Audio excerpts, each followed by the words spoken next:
Toi, tu veux jamais me tailler de pipe. Moi, je te fais toujours des cunis, mais toi, tu me fais jamais de pipe. Et t'as détesté ou quoi? Je sais pas. Pourquoi?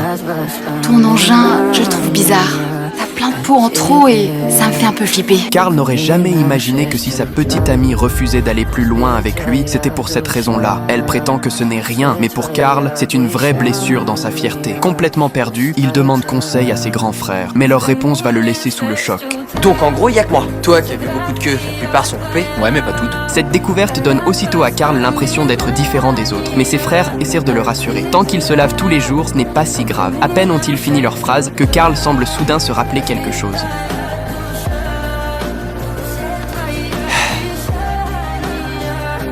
Je vais prendre une douche.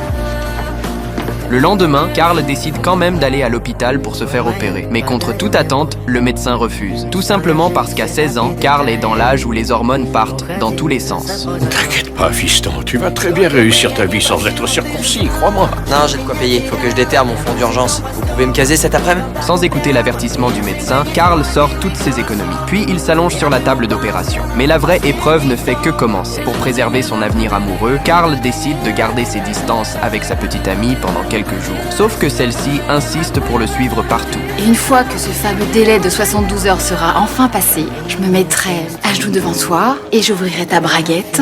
Non. Je baisserai ton Non. caleçon. Non, arrête, pitié. Et ensuite, je Je suis sucerai sérieux bien là. goulûment. Oh putain. Je croyais que je devais pas t'approcher, c'est tout.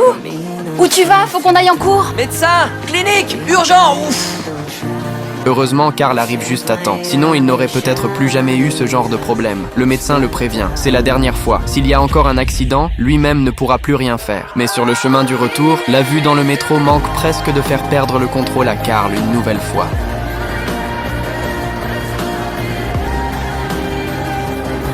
Après avoir enfin réussi à rentrer chez lui, Karl, qui s'est retenu tout le trajet, veut régler ça sur le champ. Mais pas de chance. Ses grands frères le surprennent en pleine scène.